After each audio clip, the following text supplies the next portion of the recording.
Hello students, இன்றைக்கி இந்த வீடியோவில் என்ன கான்செப்ட் பார்க்க போகிறோம் அப்படின்னா, classification of a magnetic material. Classification of magnetic material அப்படின்னா, இதுக்கு முன்னாடி தான் சார் மேக்னெட்டிக் ப்ராப்பர்ட்டி பார்த்தோம் அப்படின்னு சொல்லி கேட்பீங்க. இது வேறு, புரியுதுங்களா? அந்த வீடியோவில் நான் என்ன சொன்னேன், அந்த கான்செப்டை நல்லா அண்டர்ஸ்டாண்ட் பண்ணிங்கன்னா தான் இந்த கான்செப்ட் உங்களுக்கு நல்லா புரியும். ஓகேங்களா? ரைட்டு, வீடியோவில் போயிடலாம். டக்குன்னு இதை எடுத்துட்டோன்னா அப்படிலாம் எடுக்க மாட்டேன். ஃபஸ்ட்டு என்ன எடுப்பேன்னா, உங்களுக்கு ஃபஸ்ட்டு இதோட ப்ராப்பர்ட்டிஸை, அதாவது இது எப்படி பிஹேவ் பண்ணுது மேக்னெட்டிக் ஃபீல்டுடன் ஃபஸ்ட்டு பார்த்துடலாம். சரியா? இங்கே நான் டயாமேக்னெட்டிக், பேராமேக்னெட்டிக், ஃபெரோமேக்னெட்டிக்ன்ற மெட்டீரியலை வச்சுருக்கேன். ரைட்டா? இப்போ இது உங்களுக்கு இன்னும் அழகாக சொல்லணும் அப்படின்னா, டயாமேக்னெட்டிக்ன்றது ஒரு வாட்டர். டயாமேக்னெட்டிக்ன்றது வாட்டர்னு நம்ம எடுத்துக்கலாம். இது வாட்டர். இதே மாதிரி ஒரு பேராமேக்னெட்டிக் அப்படின்னா என்னன்னு கேட்டிங்கன்னா, பேராமேக்னெட்டிக் குரோமியம் இல்லைன்னா அலுமினியம் எது வேணால் எடுத்துக்கலாம். இது என்னது? அயன். சரி, இங்கே 3 மெட்டீரியல் இருக்குதுப்பா.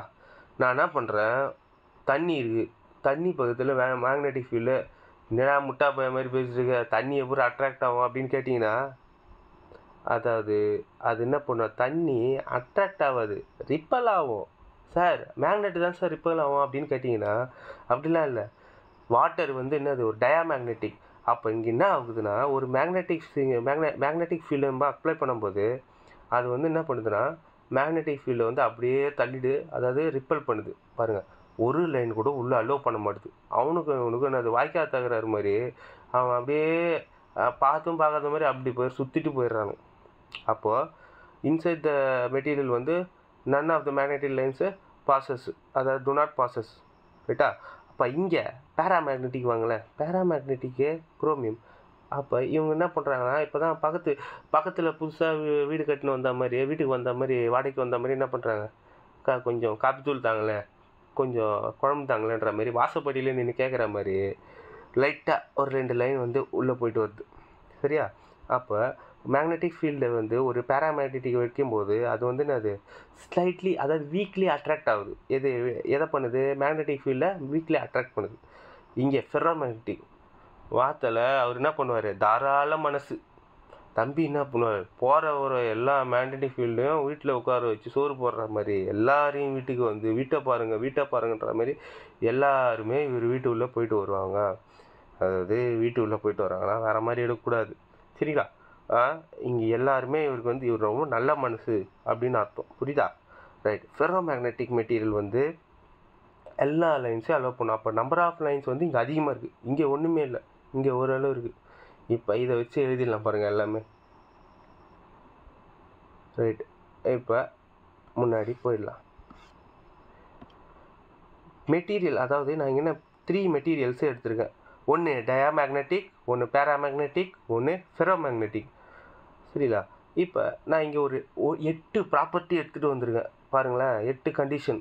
First, magnetising field absent, magnetising ஃபீல்டை வைக்கல. அப்போ அங்கே என்ன இருக்குன்னா, டயாமேக்னெட்டிக் நான் ஃபஸ்ட்டு சொல்கிறேன்.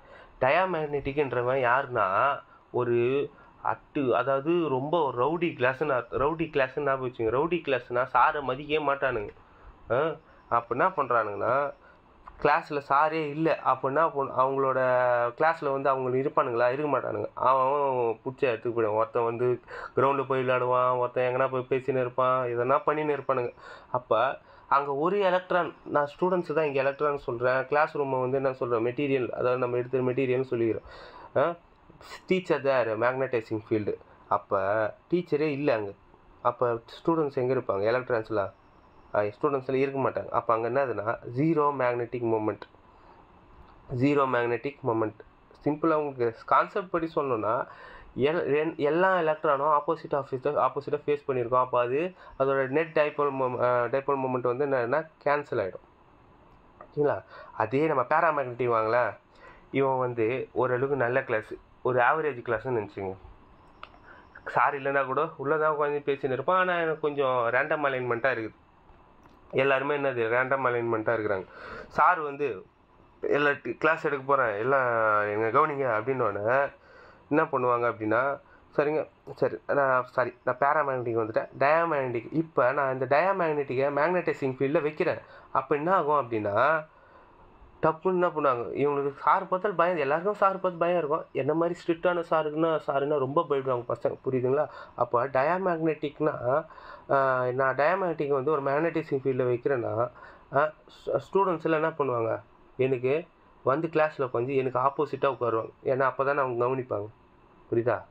ஏன்னா ஆப்போசிட்டான உள்ளே வந்து உட்காந்து சார் நாளைக்கு எடுத்துக்கோங்க சார் கிளாஸ் அப்படின்னு சொல்லுவாங்க, அப்படின்னு நான் வச்சுக்கோங்க, சரியா?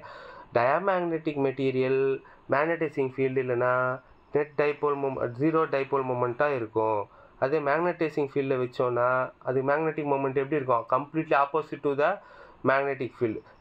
நான் மேக்னெட்டிக் ஃபீல்டு அப்ளை பண்ணுறேன்னா இது கம்ப்ளீட் ஆப்போசிட் சைடில் இருக்கும் டைபோல் மொமெண்ட். இப்போ பேராமேக்னெட்டிக் வாங்க, பேராமேக்னெட்டிக் தான் நான் சொல்லியிருக்கிறேன், ஒரு ஆவரேஜ் கிளாஸு ரேண்டம் அலைன்மெண்ட்டாக இருப்பானுங்க அவர் ஏற்கனவே, random alignment, net dipole moment ஆட்டமு பட்டு ரேண்டம் அலைன்மெண்ட். அண்ட் அடுத்து இவரை மேக்னடைசிங் ஃபீல்டில் வைக்கிறேன், அப்படின்னா ஆகும் இவங்க எல்லாம் சரி எல்லாம் கிளாஸ் ஒர்க் எடுங்க அப்படின்னு சொன்னேன்னே எல்லாம் எடுத்துருவாங்க, பெண்ணெலாம் எடுத்துருவாங்க. ஆனால் எங்கே இப்போ எப்படி பார்ப்பாங்கன்னா, நான் எந்த டைரெக்ஷனில் பார்த்துன்னு இருக்கிறனோ அதே டைரெக்ஷனில் அவங்க என்ன பண்ணுவாங்க, திரும்பிடுவாங்க. நான் கிளாஸோட பின்னாடி பக்கம் பார்த்தோன்னா இவனுங்க என்ன பண்ணிடுவாங்க, பின்னாடி பக்கம் திரும்பி சொல்லுங்கள் சார் நீங்கள் நான் நடத்துறது சூப்பராக கேட்குது சார் அப்படின்னு சொல்லுவாங்க. கவனிக்க முடியுமா, முடியாது தானே? அப்போது எப்படின்னா மேக்னெட்டிக் ஃபீல்டு இருக்கிற டைரெக்ஷன்லேயே இந்த பேராமேக்னெட்டிக் டைபோல் மொமெண்ட்டும் இருக்கும் அப்படின்னு சொல்கிறாங்க. ஃபெரோ மேக்னெட்டிக் நீ ஒன்றுமே சொல்ல தேவை, அவன் ஏற்கனவே சரியான டாப்பர் கிளாஸு, சூப்பராக ஒன்று படிச்சுன்னு இருப்பான்.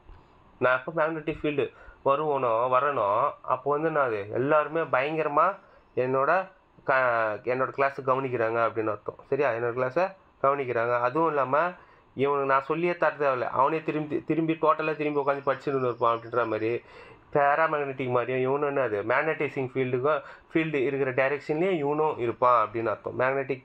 இந்த மேக்னெட்டிக் டைபோல் மொமெண்ட்டும் இருக்கும். ஆனால் இதில் என்ன கேஸ்னால், இப்போ கிளாஸில் ஒரு 10 பெஞ்ச் இருக்குதுன்னு வச்சுங்களேன், இந்த பெஞ்சில் 4 பேர் இருப்பாங்க, 4 எலக்ட்ரான் இருக்குது. அந்த 4 எலக்ட்ரான் தான் இந்த ஒரு பெஞ்சு தான் என்னதுன்னா ஒரு டொமைன். 10 டொமைன் இருக்குது, 10 டொமைனும் இருக்குன்னா வேறு டைரெக்ஷனில் இருக்கும், ஆனால் ஒன்றா படிச்சுன்னு தான் இருக்கிறாங்க.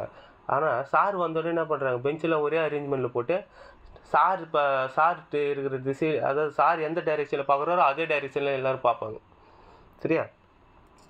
இங்கே இப்போ இதை நான் யூனிஃபார்ம் மேக்னெட்டிக் ஃபீல்டில் வைக்கிறோம். அப்போ நான் யூனிஃபார்ம் மேக்னெட்டிக் ஃபீல்டை வைக்கிறோம்னா டயாமேக்னெட் என்ன பண்ணுது, ரிப்பல் தானே பண்ணுது. அப்போ மேக்னெட் பக்கத்தில் ஸ்ட்ராங்கராக இருக்கும் ஏரியா, தூரமாக இருக்கிறது வீக்கராக இருக்கும். அப்போ ஸ்ட்ராங்கர் டு வீக்கர், எப்பயுமே ரிப்பல் பண்ணுறது எப்பயுமே ஸ்ட்ராங்கர் டு வீக்கர் தான் போகும். ஒரு ஆப்ஜெக்ட் வந்து இப்போ இருக்குது, நம்ம எடுத்துகிட்டு மேக்னெட் எடுத்துகிட்டு போகிறோன்னா ஸ்ட்ராங்கர் செக்ஷன்லேருந்து வீக்கர் செக்ஷன் போடும், ஏன்னா இது ரிப்பேர் ஆகிடுது. அதேமாதிரி பேராமேக்னெட்டிக் வாங்கலாம், இது என்ன ஆகும்னா அட்ராக்ட் ஆகும், ஆனால் என்ன ஆகும், வீக்லி அட்ராக்ட் ஆகும். ஏன்னா இது உள்ளே போகிற லைன்ஸ் எப்படி இருக்குது, ஒரு சில லைன்ஸ் தான் போகுது, அப்புறம் வீக்லி அட்ராக்ட் ஆகும். ஃபெரோ மேக்னெட்டிக் பார்த்தோன்னா வாங்கப்பா எல்லாருமே நான் இருக்கிறேன் உங்களுக்கு உதவி பண்ண அப்படின்ட்டுன்னா அது இதுவும் வீக்கர் டு ஸ்ட்ராங்கர் ஏரியாவுக்கு தான் இதோட மெட்டீரியல் வந்து மூவ் ஆகும். அதாவது வீக்கராக இருக்குது, நான் மேக்னெட் எடுத்துகிட்டு போனேன்னா பட்டுன்னு மேக்னெட்டில் ஒட்டிக்குது, அப்போ ஸ்ட்ராங்கர் ஏரியாவுக்கு வந்துடுது, வீக்கர் டு ஸ்ட்ராங்கர். இங்கே magnetic fields basically diamagnetic ripple ஆகும், பேராமேக்னெட்டிக் வீக்லி அட்ராக்ட் ஆகும், ஃபெரோ மேக்னெட்டிக்கு ஸ்ட்ராங்லி அட்ராக்ட் ஆகும். அடுத்து சீக்கிரம் முடிச்சிடலாம், ரொம்ப போர் அடிக்குதா, இருக்கட்டும் போர் அடிக்கிட்டேன். சரி, மெட்டீரியல் இங்கே 3 மெட்டீரியலுக்கு அதே மாதிரி பேலன்ஸ் 3 ப்ராப்பர்ட்டி பார்த்துலாம். மேக்னெட்டிக் சசபிலிட்டி இப்போ தான் சொன்னேன், மேக்னெட்டிக் சசபிலிட்டினா எந்த அளவுக்கு அது வந்து மேக்னெட்டாக மாறுது, மேக்னெட்டாக மாற்ற முடியும் அந்த மெட்டீரியலில், அந்த வேல்யூ தான் சசப்டிபிலிட்டி. இந்த டயாமேக்னெட்டில் ஒரு லைன் கூட உள்ளே போகல, அப்போ அது மாறாது, நெகட்டிவ் அப்படின்னு போடுங்க.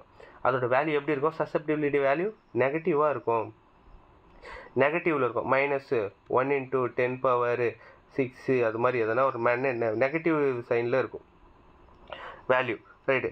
பேராமேக்னெட்டிக் பாருங்களேன், அட்ராக்ட் ஆகுது, ஆனால் இன்னும் எப்படி அட்ராக்ட், வீக்லி அட்ராக்ட்னு சொன்னேன், அப்போ அது பாசிட்டிவாக இருக்கும், ஆனால் எப்படி இருக்கும், ரொம்ப ஸ்மாலாக இருக்கும், 2 × 3 அப்படின்ட்டு அதோட வேல்யூ அப்படி இருக்கும், ஓகேங்களா?